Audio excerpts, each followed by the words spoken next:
Hello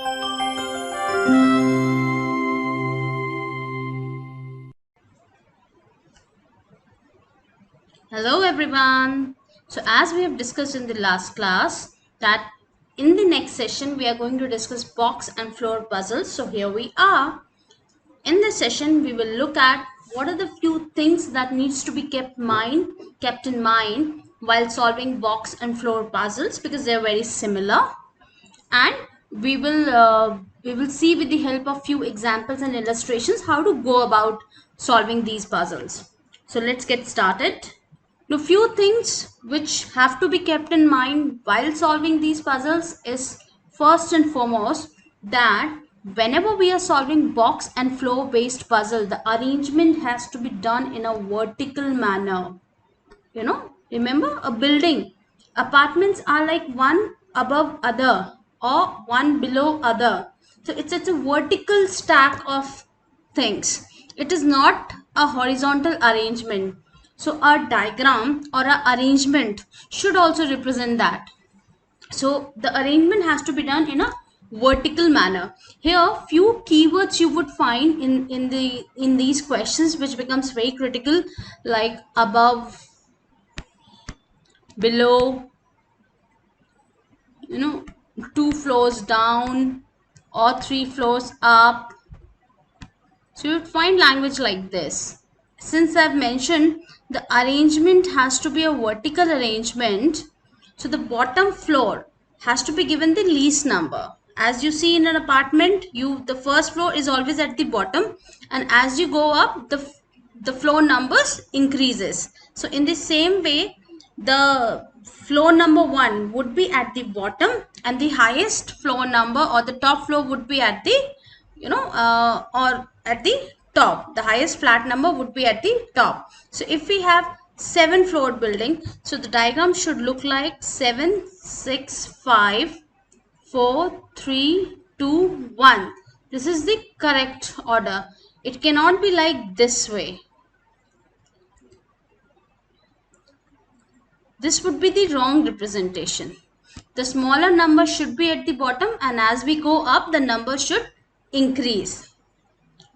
Also, in these puzzles, where like box and floor puzzles, you would find multiple possibilities that happening with the statement, or there would be statement that lead to you more than one possibility. So you have to take care of all those possibilities also, because we have seen in the previous classes also, like in classifications or sitting arrangements, that when we work with multiple possibilities, it's only one possibility that will remain till the end. The other possibilities that you are working on would be discarded in between as and when they clash with any of the conditions given in the question. So let's understand this much better with the help of some illustrations. Okay, so here we have a question which is Arun, Bhavna, Chetan, Diksha, Elena, Fatima, Gauri, Hemant. These are the names of 8 people that we have. They live in an 8-story building, and they all are going to different places. So we have 8 persons, 8 different floors, and they are going to 8 different places. So we would first assign the floor numbers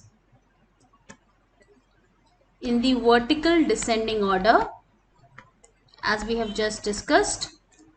Hemant lives on the 5th floor. Now this is a definite data, and I can definitely place Hemant at 5th floor. There are 2 people living between Hemant and Chetan, and Hemant is going to Chennai, so this is also definite. The place is also definite. Now Hemant is going to Chennai that we have plotted. There are 2 people between Hemant and Chetan. Now this gives rise to 2 possibilities.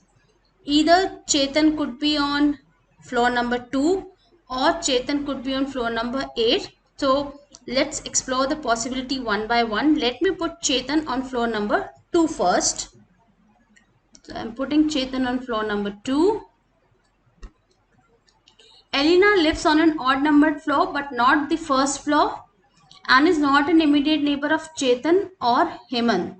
That leaves only one possibility for Elena, that Elena would be on floor number 7, because on 5 we already have Hemant. 3 she cannot be, there because she cannot be a neighbor of Chetan. One has already been, ruled out. Fatima lives second to the floor of Elena. Now, what do we mean by this? Fatima lives second to the floor of Elena. That means there is a difference of one floor between Fatima and Elena. Now, I have placed Elena already on floor number 7. This is the 8th-story building. I cannot go up. I can only go down. And when I want to place Fatima, Fatima would clash with where I have already placed Hemant. So, what this tells us? This tells us that our initial assumption of placing Chetan was wrong. The possibility that which we were working on, that Chetan is at floor number 2, this possibility is getting contradicted with the data. So we will rule out this possibility and we'll work on the alternate possibility. So our alternate possibility was that we could place Chetan on floor number 8. In that case, Alina would be at floor number 3 because she cannot be a neighbor to both Hemant and Chetan, cannot occupy floor number 1. Now Fatima lives second to the floor of Alina. Fatima can be given floor number 1. The one who visits to Delhi is an immediate neighbor of Alina. That gives us two possibilities. Delhi could be floor number 4 or floor number 2. As of now, there is no clarity. 3 people live between Hemant and the one who visits to Pune. Now Hemant is on floor number 5, leaving us with only one possibility, that the one who is visiting to Pune is nothing but Fatima. Only in this case I can find 3 people living between Hemant and the one who is visiting to Pune. Hemant, Chetan and also the immediate neighbors do not visit to Mumbai. So Mumbai has been ruled out at floor number, from floor number 8, 7, 6, 5 and 4 as well. Mumbai can only be allotted to floor number 2 or floor number 3 as of now. Only one person lives between the one who visits to Mumbai and Gauri. Now, if I give Mumbai to Elena, then the question is saying there is only one person between the person who visits to Mumbai and Gauri. So Gauri's position will clash with either Hemant or Fatima. That means we cannot give Mumbai to Elena. We can rather give Mumbai to floor 2 so that we can give Gauri to floor number 4. And since we know the only two possibilities, okay, we have taken two possibilities for placing Delhi, floor number 4 or floor number 2. Now on floor number 2 we have already placed Mumbai, so now we can for surely say that Delhi goes to floor number 4. The one who visits to Kolkata and Lucknow are immediate neighbors of each other.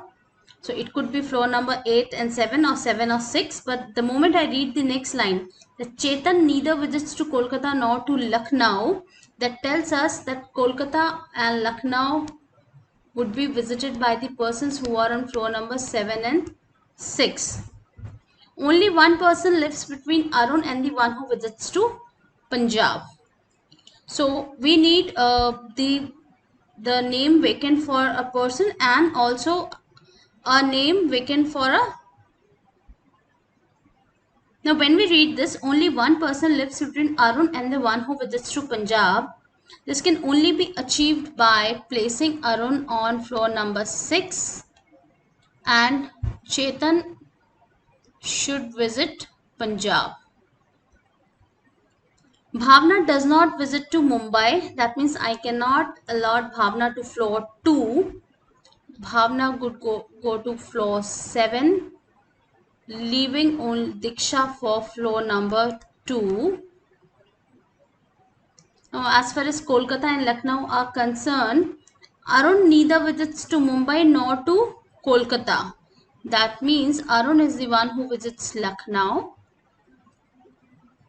and Bhavna visits Kolkata, because we know floor 6 and 7 goes, the persons who are at floor 6 and 7, they visit either Kolkata or Lucknow. And in the given context or in the given information, the name of one place that is being visited by Elena is missing, so that is not there. So there should be one more place where Elena would visit. So in the so whatever the data has been given, this is the final floor arrangement. Floor 8, Chetan visiting Punjab. Floor 7, Bhavna visiting Kolkata. Floor 6, Arun visiting Lucknow. Floor 5, Hemant visiting Chennai. Floor 4, Gauri visiting Delhi. Floor 3, Elena. The location has not been specified in the question. Floor 2, Diksha visiting Mumbai. And floor 1, Fatima visiting Pune. Let's take one more example on floor puzzles with multiple flats on each floor. Let's read the data. So here it goes. There are 4 floors in a building, as ground floor is numbered 1 and above it is 2 and so on up to the top floor numbered as 4, as you can see in the diagram. One of the floors consists of 3 flats, flat 1, flat 2, flat 3. Flat 1 of floor 2 is immediately above flat 1 of floor 1 and immediately below floor 1 of floor 3. Okay, and so on for similarly for flat 2 and flat 3. 12 persons MNOP QRST UVWX lives in different flats of different floors. Okay, now let's start arranging the data. Only one person lives in one flat of one floor and only one person lives in between Q and S of the same flat number. So that's one piece of data, that Q and S, they have the same flat number. Okay, it could be like Q and there is one person between them. So there should be somewhere between them, and then we have S. T lives on an even numbered floor. So T would be on floor number 2 or floor number 4. P lives in the immediate east of Q. P lives in the immediate east of Q. So P should be on the right hand side of Q. O lives to the immediate west of W on an even numbered floor.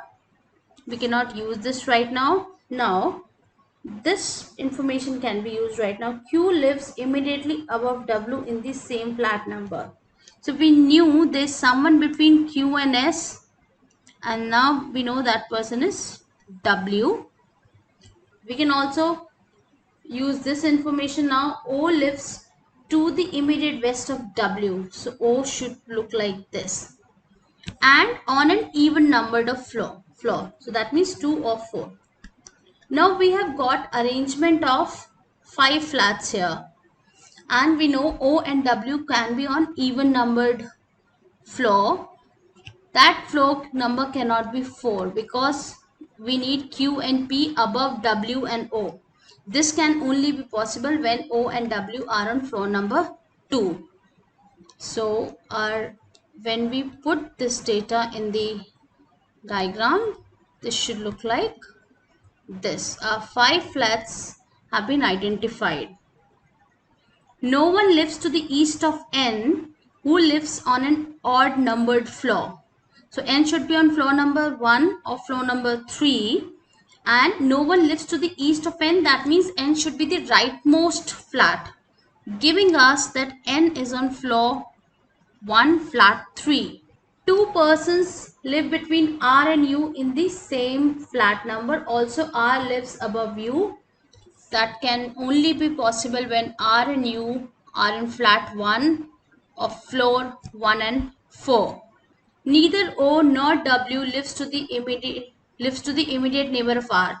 That means I cannot place R here.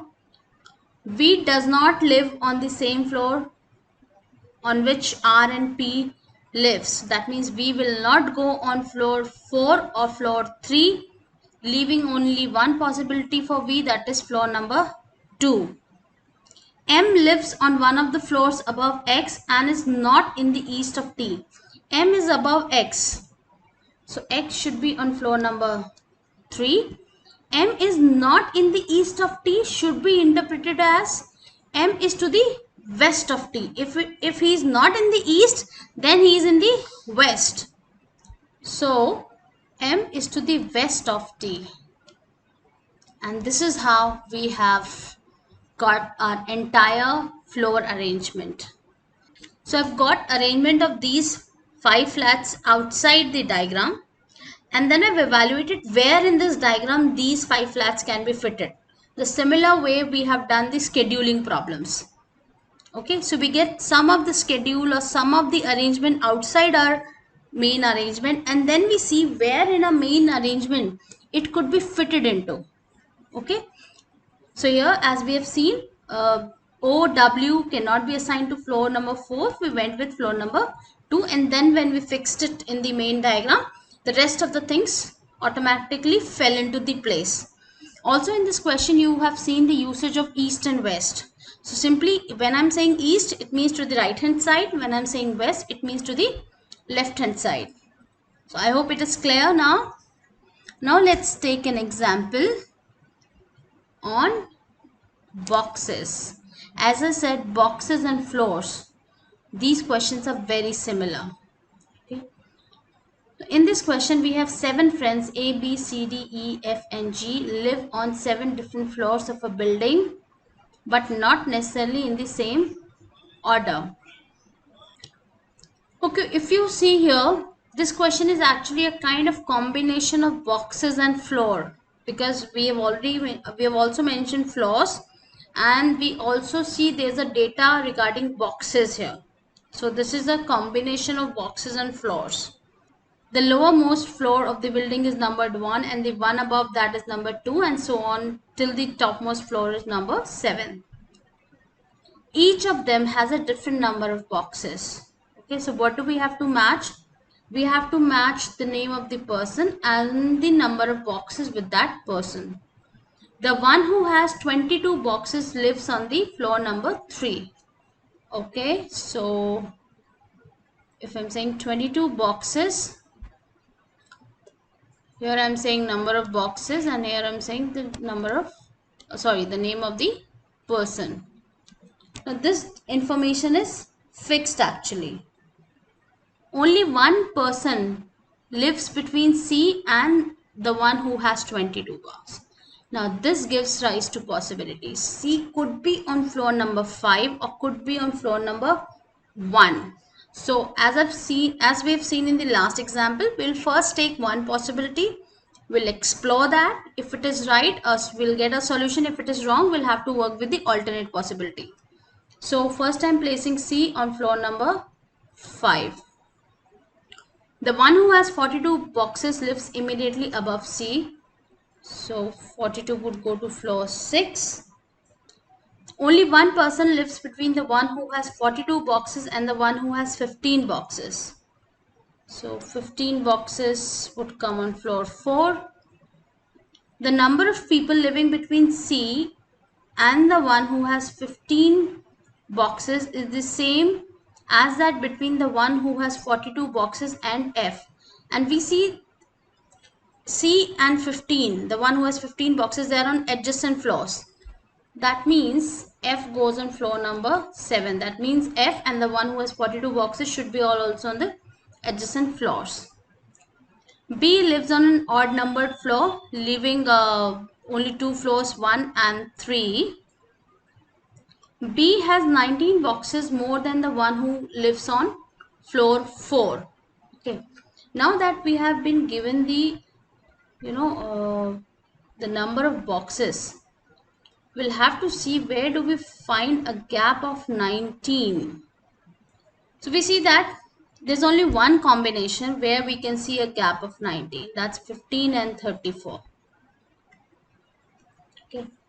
Now B has 19 boxes more than the one who lives on floor number 4. Floor number 4 has 15 boxes, so B should have 34 boxes. B lives on an odd number floor, and there's only floor number 1 which is left.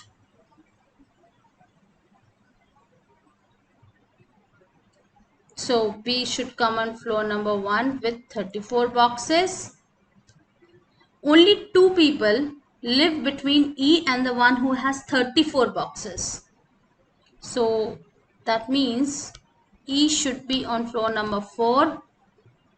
The one who has 25 boxes lives on one of the floors below E but not on floor number 2. Now this is where, if you pay attention, below E we only have floor number 2 vacant, where we have not assigned the number of boxes, but the question is saying that the person with 25 boxes cannot be on floor number 2. So our entire possibility has not worked out here. So we'll just truck it out here and we'll work on the alternate possibility. Our alternate possibility was, we started off with 22 on floor number 3. One person lives between C and the one who has 22 boxes. That means we've allotted C to floor number 1. The one who has 42 boxes lives immediately above C. So 42 would come to floor number 2. Only one person lives between the one who has 42 boxes and the one who has 15 boxes. So 15 anyways comes to the floor number 4. The number of people living between C and the one who has 15 boxes, we can see now there is a gap of 2 floors, is the same as that between the one who has 42 boxes and F. That means F should be at a gap of 2 floors from the one who has 42 boxes, leading us to that F will be on floor number 5. B lives on an odd numbered floor. B has 19 boxes more than the one who lives on floor number 4. Okay, so B, we know that there's only one pair where we can find a gap of 19, and B would have 34 boxes. Floor number 3 is already been awarded. On 1 we have C. There's only one place where I can place B, that is floor number 7 with 34 boxes. Only 2 people live between E and the one who has 34 boxes, leading us to that E is on floor number 4. The one who has 25 boxes lives on one of the floors below E but not on floor number 2. Now we have a space where we can allot 25 boxes, and that is floor number 1. That means C has 25 boxes. Only 2 people live between A and G. So leave it. That tells us that one of them is on floor number 6 and one of them is on floor number 3.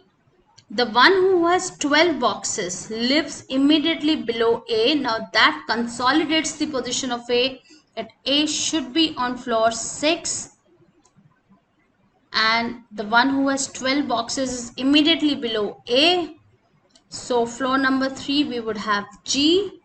The person on floor 2 would be D, and the number of boxes with A would be 57. So in this question, as you have seen, that when we got to the second piece of information, that only one person lives between C and the one who has 22 boxes, that actually gave us 2 possibilities. So we have to work on both the possibilities. If we are lucky enough or fortunate enough, the one possibility that we have chosen first, that could lead us to the solution, because ultimately it's only one possibility that survives. The wrong possibility will somewhere contradict with the data, as we have seen in the first case here. We have taken C on the 5th floor and that entire possibility didn't work out. So we stopped working on that possibility then and there and started working on the alternate possibility. So in boxes and floors, you might see, in fact you would see, that there are a lot of possibilities happening in terms of the floors. Okay, if I say there's only one person between A and B, now this statement is ambiguous. A could be below, or B could be below. It could work out both ways. So you have to learn working with possibilities here. So practice more on box and floor puzzles. The usual length of these puzzles is more. It might scare you in the beginning that it is such a long puzzle, but as and when you start putting in the information and arranging the data, then the solution starts taking up the shape. So don't get puzzled by the length of the problem. Just you have to stay calm and just start filling in the data, and I'm sure you'll get to your solution. So that is all for the boxes and floor based puzzles. In the next session, we will look at the ranking problems, the ranking order problems, and also a couple of puzzles based on ranking. Thank you. Bye bye.